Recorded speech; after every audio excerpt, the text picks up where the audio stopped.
Hello, everybody. It's Philly Kuts with another comic book haul. It's Wednesday, my favorite day of the week. Middle of the week, hump day. The hump is over, people, for me. People, the working class stiffs of the world, love this day. And they also love it because it's new comic book release day. I'm going to come at you like the Hulker. I'm pretty excited. I got a pretty full stack this week. About 10 books, I believe, at last count. I don't know. I don't remember that, man. All right, so we got a lot of independents this week. Primarily, that's what I got in this haul. So let's get right to it. This was a great week for comics. Why? Witches, bitches. That's right. Scott Snyder's hot new series, Witches, with art by Jacques. And this cover really just tells a lot of the story of what happens in this episode. Looks like an eye on the neck, don't it, folks? Well, this is what happens to Sailor, the main protagonist of the story. Sailor is about like a 14, I think 15-year-old high school girl.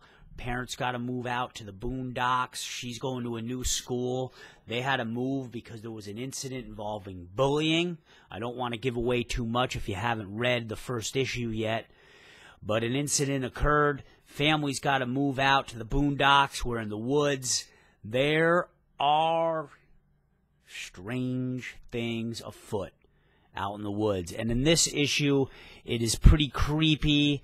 Pretty disturbing. I leafed through it, and apparently Sailor gets an abrasion on her neck, and it just kind of begins to fester and kind of grow and manifest differently as the issue goes on. Other strange things occur as well at her mother's job. I guess there's this patient that awakens and knows some things about the witches. And also a school bus. Something involving a school bus and the woods. And we'll just leave it at that. I'll give you some more. There's some wonderful artwork. Looks lovely. That's her mom, dude. That's Sailor's mom, dude. Lots of cool stuff going on in here. I highly recommend this book. Check it out, okay? Witches, hot new Image series. Another new book is Drifter. And this is kind of like a Wild West story out in the middle of outer space nowhere. This guy's ship crashes in the beginning of the story. It goes down, and it goes down hard. That's one of the first panels right there. I mean, it goes down really hard. He comes to, kind of goes through his thought processes. Pretty cool here. He gets kind of picked up by an alien or two. Rumble ensues, and he's in for a long haul in this book. It looks like it's kind of like he almost ends up on like a cantina bar in this shanty town. There's a nice panel of what it kind of looks like. Kind of reminds me of like Borderlands. Now, who did this series? It's Ivan Brandon and Nick Klein, and this is #1 from Image Comics. There's some cool, nice bar sequences in here. Definitely is going to remind you of Star Wars a little bit. Nice coloring. So I'll give you guys a report. Maybe this will be the first issue that I'm going to try to review in my weekend comic series, where I will hopefully select one of these books to review for deeper review, put in some editing, some better pictures of the panels, and that's maybe a treat for us to look forward to this weekend, folks. Ghosted. Joshua Williamson is one of the hot writers as well, along with Scott Snyder. I don't know anything about this book other than that Williamson really wrote it. I've been reading Nailbiter. I got the first trade on that. And I've also been reading Birthright, which has just been a tremendous book. So I was like, why not? Let's try Ghosted. And I really like the cover. I'm not even sure what is happening in this book. It kind of looks like in the beginning, There's female character at a mental hospital, and it looks like she's going through some psychosis, seeing some ghosts, and I don't know. I mean, it's called Ghosted. So if anyone knows anything about Ghosted, let me know in the comment section below. I'm really just trying this out just based on my love for Williamson and how much I really enjoyed Nailbiter, and I'm enjoying Birthright. So they kind of got their hooks into me. Williamson got his hooks into me, and I'm giving this one a shot. Maybe if I like it enough, I might pick up a couple of those trades that just came out before. I think they already have 3 trades already out for it. So, okay. Batman Lego cover. Last week, Detective Comics came out with a Batman Lego cover, kind of similar to this. I just couldn't resist, and I thought, man, I got to get this Lego variant cover too, as kind of like a companion piece for the Detectives one, and I'm probably going to hang these both up outside the door of my office, or maybe in my office somewhere, just kind of, you know, side by side. I just was really thinking about decorating when I got this. But the regular cover for this is awesome, because it just kind of shows Superman. He gets infected with the Joker venom, man. He ingests some Joker venom. That's kind of how it ended. He's under the Joker's control in this issue. I leafed through it, and it looks like these dudes get into a super fight. And Batman holds his own, believe it or not. How do you say that Batman holds his own possibly against Superman? Well, he has some kind of special suit. You know, the dude's a billionaire. He built some kind of special suit, and it has microscopic red suns in the knuckles of the armor of the suit. And he mentions that there. There he is hitting Super Joker Man. I don't know what the hell you would call him. But he looks sinister. I will tell you that. I mean, he looks sinister in this. And it's just kind of classic Capullo kind of Joker faces. I mean, if you're familiar with Death of the Family, you just know the sinister-looking faces that Capullo makes the Joker look. And he kind of gives that look to Superman here, obviously, because he's infected by Joker venom. But this was looks like it's going to be a really entertaining issue. Joker does make an appearance, which is great. Here's them looking through the Bat files. I don't want to, like, give away the reveal when Joker reappears again, but there's Bruce Wayne, you know, looking through the Joker files, and that's, you know, kind of the way Joker was left in Death of the Family. I mean, he was all sorts of screwed up people, all sorts of leather-faced out, just not looking good. So I'm really looking forward to this issue. It looks like the Endgame really picks up that storyline. Part 2 of Batman the Endgame. I think it's going to be a 6-part series or something like that, or 5-part series. Batman Eternal. I started reading this, issue number 31. There was a brief kind of Bane Alfred team up. It was kind of disappointing, to tell you the truth. Not too much really happened. I was a little disappointed with their team up, but in the end, Bane kind of gets tricked by Alfred. That's all I'm going to say. And then this kind of leaves off where Hush, and, oh my lord, what is this purple woman's name? It is, oh my god, I don't know her, the Spoiler. So this issue opens, Hush, Spoiler, an all-out brawl. Batman comes in to save the day for one of them. I'm just going to leave it at that. From what I understand, there's some more questions answered regarding Bruce Wayne losing his finances or something I read. I don't know. I'm not really sure. I'm not too familiar with the Eternal storyline. I know that Arkham Asylum is in rubble, is in shambles. So lots of wacky stuff. And, I wanted to show you guys maybe a panel or two in here. Well, we'll leave it to mystery. We'll leave that to mystery. Whatever, man. This is unedited. These are unedited videos. What do you want from me? Lucifer of Hexed, Boom Comics, $4. Number 4, Lucifer. I love Lucifer. I love Lucy in this series. She is probably right now my favorite female superhero character. She's just witty, she's funny, she's sexy, and she's badass. And she's willing to make ultimate sacrifices for her friends, to go into the shade, which is also known as the netherworld, to kick ass and to kick demons' asses. Let me show you Lucifer. Ordinarily, she kind of keeps it low key, kind of dresses in, hoodies and stuff like that. Well, in this issue, she really pissed off her boss for something that she did last time to get into the netherworld. It involved kind of a slicey slice. I'll leave it to your imagination. And she ends up having to work some sort of cocktail party, work the room, and dress up in the stunning, ravishing Lady in Redness. And I just gotta say, row, row. And the artist in this book, I believe is, oh my lord, is it Dan? Yeah, it's Dan Mora.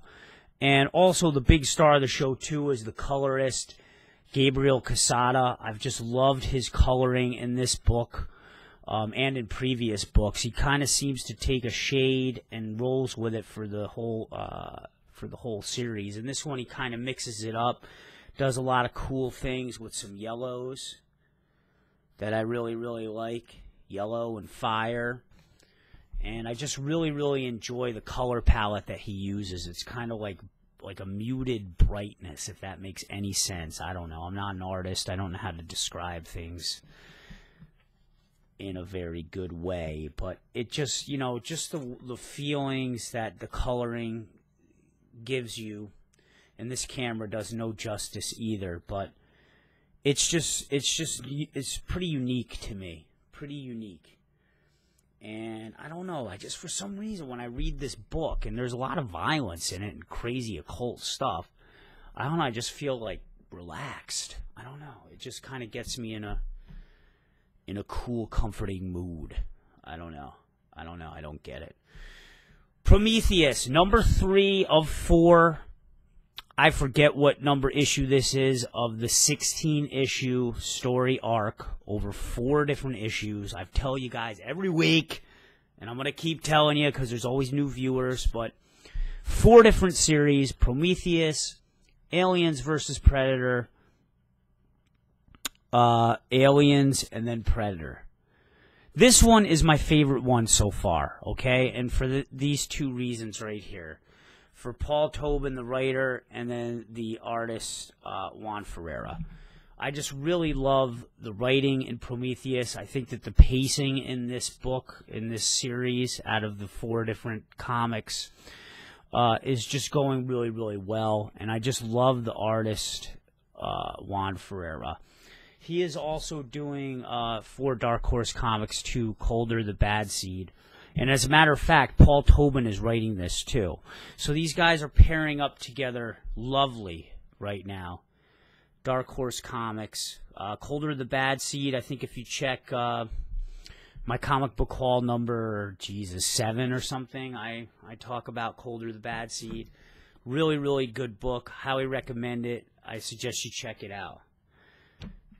Prometheus, I really like this cover, kind of like a rebirth. Even though that guy looks dead, it's a rebirth. There's this accelerant agent that is just transforming and kind of molding and melding together all these species together. The engineers, the aliens, the predators, and he's starting to look like a Swamp Thing mess here. And it's just getting kind of crazy. It's getting off the hook. So we're really getting into the nitty and gritty in this series. I must admit it is a bit confusing. I got to go back and reread a lot of these issues. Collectively, when I get all these together again, I'm gonna read them again because that's like my problem. I'm getting older. My memory's fucking shot, man. I almost can't remember what happens issue to issue. You know what I mean? With that month gap in between. That's why I'm starting to think more and more about, cutting down on the single issues and just going to trades. Because it's kind of like, I like that the trades are in these 4 to 5 issue blocks, and obviously they're cheaper. It's a lot cheaper than buying the floppies. which only come out month to month. And honestly, I'm buying so many floppies that I forget each story usually. Unless something crazy, crazy happens or something mind-blowing happens. Which, you know, it's hard to do. Okay, Wild's End. Number 3 of a 6-part series, Anthropomorphic Animals. I really enjoy this. It's by Abnett and Colbert. I'm really, really enjoying this. This is my Sam Elliott character here. See, I can't do this with the camera. Imagine that doggy Sam Elliott character. In the middle is a female writer, cat character that we met in the last issue. She's very neurotic, okay? Very, very neurotic, anxious. She's kind of a shut-in. She lives way up in the hills where these guys had to go up to investigate certain things were going on. One of their friends was missing. They decided to go up the hill to check it out. And this woman, I can't remember her name, obviously. I just had a spiel on that.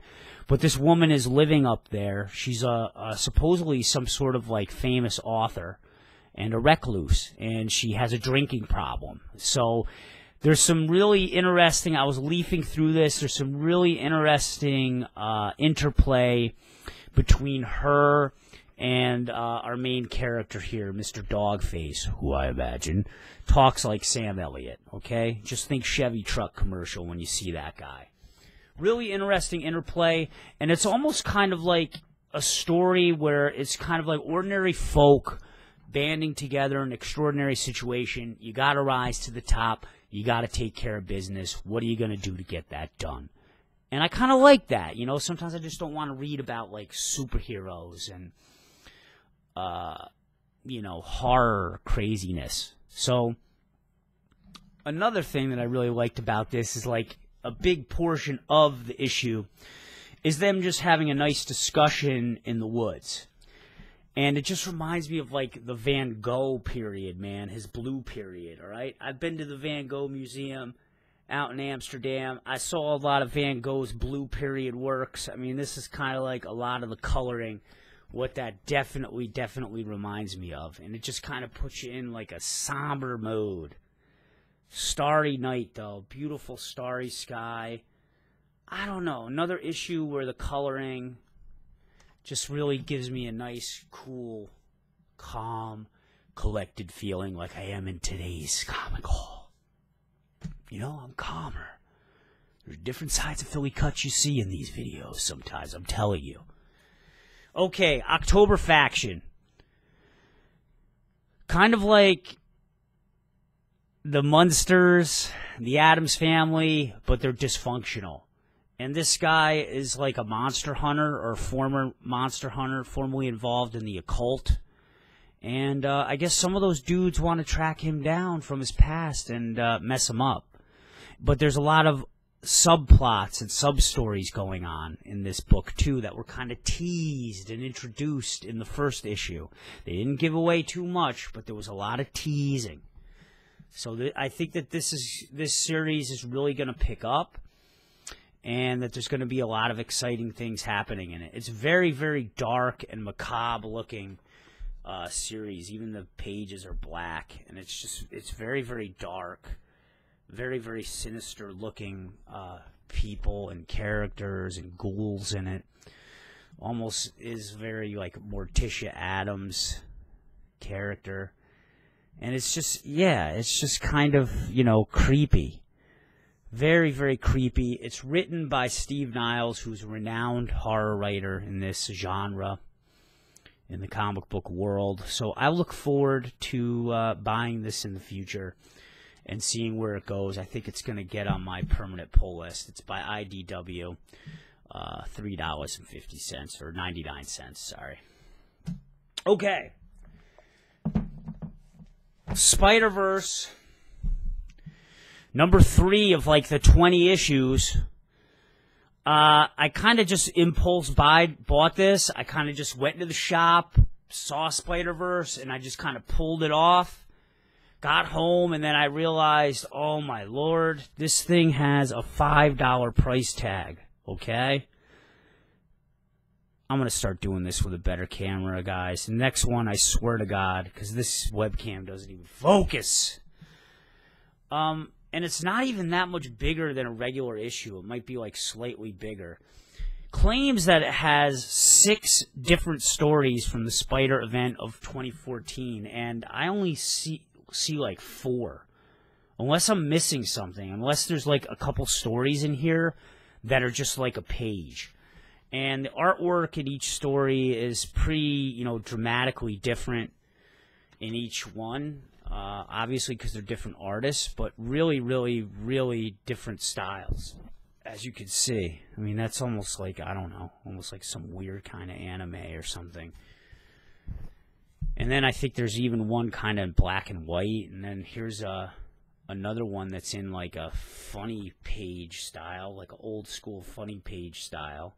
There's Morlun. He's the main enemy in the Spider-Verse, I believe, if that is Morlun, or maybe it's his brother. I don't know. I can't quite recall. Anyway, Spider-Verse, basically what's going on, Morlun and some creepy bad guys that are like vampires are trying to like hunt down all these different Spider-Verse guys, the Spider-Men, and they eat them. They want to eat them. Shit.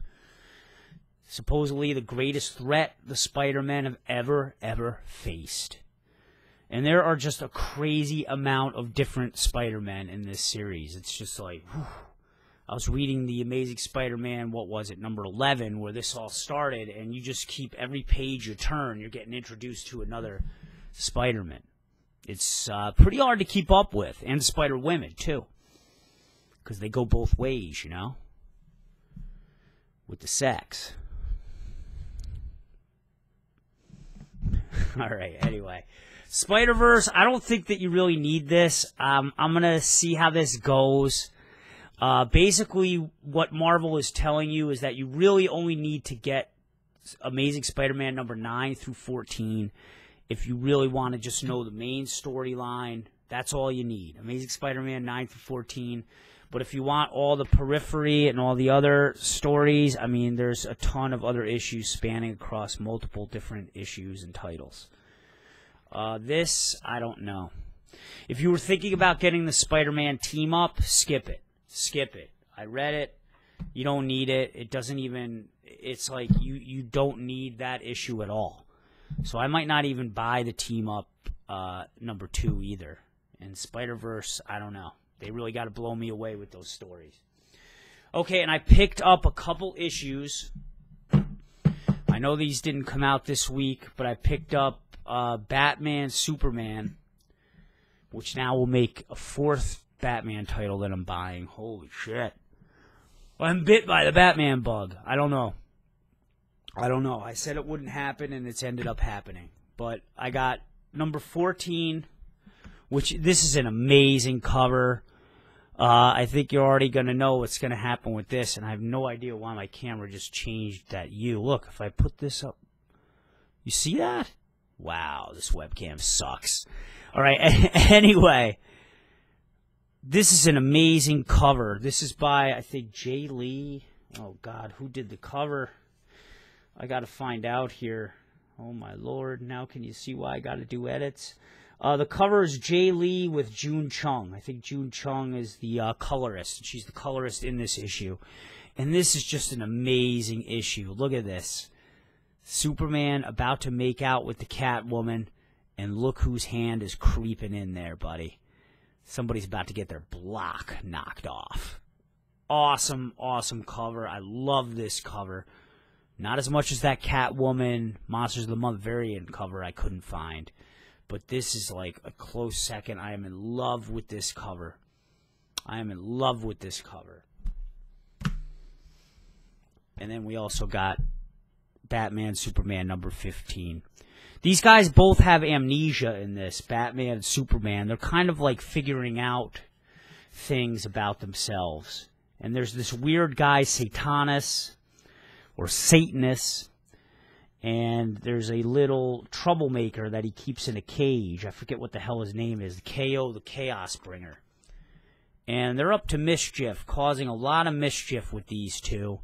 And their worlds are kind of getting reversed and mixed up. And Batman is like in love with Lois Lane. And Superman is teaming up with Catwoman, and it's all kinds of like weird, bizarro stuff in this. And it's actually kind of an enjoyable storyline, and I'm going to stick with it. So you may want to check that out. I was pleasantly surprised. And I think I'm going to put another freaking Batman title on my pull list. Holy cow. That makes 4. That's crazy. And they say DC doesn't know what they're doing. All right, cover of the week, without a doubt, even though that this came out, it's a December issue. My Lord. This must come out bi-weekly, this title. Even though that this came out like a while ago. I think over a month ago. So Batman, Superman, number 14 is this comic pulls cover of the week. Let me know what your cover of the week is. All right, guys, that was a super duper long comic pull. This is the longest one yet, but I had the most current issues ever. And I got a lot of reading to do. So let me know if anybody wants to know out of these books, if you made it through this whole episode, let me know which one you might like me to review more in depth. Please leave it in the comment section below. All right, that's been Philly Kuts. Let me know what comics you're buying. Let me know what you look forward to. Let me know any recommendations. I know I had one fan or one viewer recommend the Squitter. I'm going to try to maybe check that out, brother. I don't want you to think I forgot. And I should be having a shout-out video soon. Have a great week, dudes. I'll see you next week on the comics front. Peace.